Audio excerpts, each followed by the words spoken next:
de la colère, évidemment, de la fatigue, mais certains nous disent on peut partir. Vous savez que les communes environnantes ont été évacuées en urgence. Ces agriculteurs, ces travailleurs, ces maçons, ces plombiers, pour certains, ils nous disaient tout à l'heure qu'ils habitaient les environs. D'accord, ils doivent partir devant l'urgence de la situation, mais s'ils partent, eh bien, ils laissent leur culture, ils laissent leur terre, ils laissent leur forêt dans un état beaucoup plus difficile.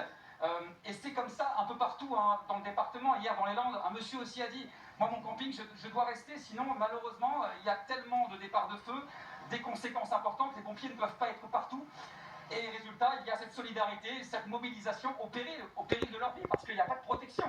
On a un simple tuyau utilisé pour arroser leurs terres de tous les jours, des petits véhicules comme celui-ci.